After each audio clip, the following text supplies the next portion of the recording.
विद्युत कर्मचारी संघ समिति गोरखपुर ने बिजली निजीकरण के विरोध में काली पट्टी बांधकर किया प्रदर्शन। मुर्दाबाद मुर्दाबाद मुर्दाबाद। इंकलाब जिंदाबाद जिंदाबाद जिंदाबाद। इंकलाब जिंदाबाद जिंदाबाद जिंदाबाद। इंकलाब जिंदाबाद जिंदाबाद जिंदाबाद। निजीकरण मुर्दाबाद मुर्दाबाद मुर्दाबाद। निजीकरण मुर्दाबाद मुर्दाबाद मुर्दाबाद। भ्रष्ट प्रबंधन मुर्दाबाद मुर्दाबाद मुर्दाबाद। भ्रष्ट प्रबंधन मुर्दाबाद मुर्दाबाद मुर्दाबाद। संघर्ष समिति जिंदाबाद जिंदाबाद जिंदाबाद। संघर्ष समिति जिंदाबाद जिंदाबाद जिंदाबाद। किस मामले को लेकर के आप लोग लगातार धरना प्रदर्शन कर रहे हैं? देखिए, सरकार और प्रबंधन ये सभी लोग जो है लगातार निजीकरण को लेकर के आगे बढ़ते चले जा रहे हैं और हम लोग विरोध करते चले जा रहे हैं। विरोध हमारा बढ़ता चला जा रहा है और जितना स्टेप्स वो बढ़ाते जा रहे हैं उतनी तेज़ी से हम लोग भी आंदोलन की तरफ बढ़ते जा रहे हैं। यह आंदोलन स्टेप बाय स्टेप चरणबद्ध तरीके से आगे की ओर बढ़ता जा रहा है, वो विशाल होता जा रहा है। आप लोग अपने नारे में भ्रष्ट प्रबंधन का नारा लगा रहे थे, तो प्रबंधन की तरफ से क्या दिक्कत हो रही है? देखिए, प्रबंधन ही है जो कि संविदा बेसिस पर आता है और इस विभाग को अपना तो मानता नहीं है, लेकिन बेचने के लिए वो उतारू हो जाते हैं। उन्हें कुछ यहाँ का समझ में आता नहीं है कि विभाग को चलाना कैसे है, विभाग किन परिस्थितियों में था और उसे किस तरीके से क्या हम लोगों को कोशिश करनी चाहिए कि विभाग हमारा घाटे से लाभ की तरफ आए। हम लोग एक भी कदम उनकी अनुमति के बिना कोई बढ़ा नहीं सकते हैं। हमें इतना समय ही नहीं दिया जाता है कि हम लोग कुछ अपने विचार, अपने जो है प्रयास करके कुछ अलग से कर पाएँ। जितने वो आदेश देते जा रहे हैं उतना ही हम लोग काम करते चले जा रहे हैं और उसमें पूरा प्रयास कर रहे हैं।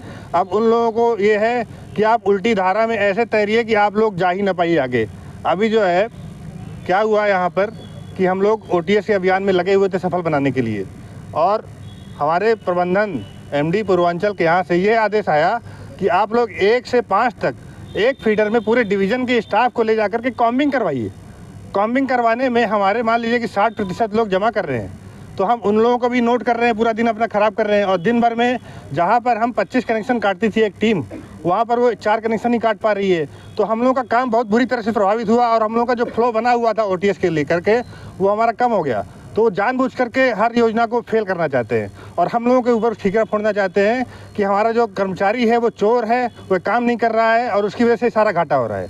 इस पूरे नेक नियति को देखते हुए अब आपकी क्या मांगे हैं?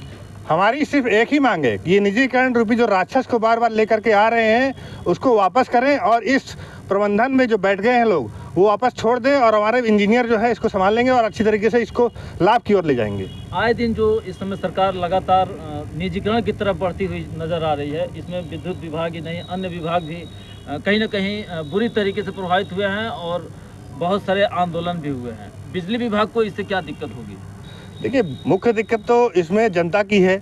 आज मान लीजिए कि हम लोगों के पास ये रोज़गार है, रोज़गार तो हमारा छिन ही जाएगा जब प्राइवेट कंपनियां आएंगी। प्राइवेट कंपनियां किसी ना तो संविदा कर्मचारी को रखेंगी ना रेगुलर कर्मचारी को रखेंगी। प्रबंधन सिर्फ और सिर्फ गुमराह कर रहा है कि आप लोगों की जो है सेवा शर्तें प्रभावित नहीं होंगी। जब यहाँ पर एडमिनिस्ट्रेशन निजी कंपनी का होगा तो सेवा शर्तें कैसे बनी रहेगी पूर्ववत? ऐसा तो हो ही नहीं सकता है। और दूसरी बात यह है कि घाटे के आंकड़े जो है अभी RDSS स्कीम जब लागू की गई है तो उस समय पर घाटा दिखाया गया कि घाटा सिर्फ 17% है और बाद में ये दिखाया जा रहा है कि घाटा जो है हमारा 50% जा रहा है। जब निजीकरण करने की बात आ रही है तो ये दोहरी नीति कैसे अपनाई जा रही है? इसका मतलब ये है कि जानबूझ करके घोटाले करने की ओर बढ़ रहे हैं लोग और सस्ते दामों पर यहाँ के जो बिजली के उपकरण हैं इनकी कीमतें क्या होती हैं आप लोगों को अंदाज़ा होगा कि अगर हम इस ट्रांसफार्मर की कीमत ले लें तो कम से कम 1 से 1.5 करोड़ रुपये हमारे एक ट्रांसफार्मर की कीमत हो जाती है, पावर ट्रांसफार्मर की। और वो है क्या कर रहे हैं कि हम 200-300 करोड़ में एक कंपनी को बेच देंगे और उसमें कितने ज़िले होंगे? लगभग 5 से 6 ज़िले, 7 ज़िले। 7 ज़िलों में कितनी हमारी संपत्ति होगी? हज़ारों करोड़ की संपत्ति जो है 200-300 करोड़ रुपए में बेचने जा रहे हैं। जो हमारी ये ज़मीनें हैं बिजली विभाग की उसको 1 रुपये में देने के लिए कोशिश चल रही है। और अभी 23 तारीख को ये जो बिडर्स हैं, जो लोग जो है टेंडर डालने वाले हैं, तो उनकी जो है मीटिंग कराई जा रही है, उनसे साठगांठ की जाएगी, उनको जो है इन्वाइट किया जा रहा है। तो ये पूरी तरह से घोटाले की ओर बढ़ रहे हैं और हम लोगों का आंदोलन इसी दिशा में बढ़ रहा है और किसी भी हालत में हम लोग निजीकरण नहीं होने देंगे।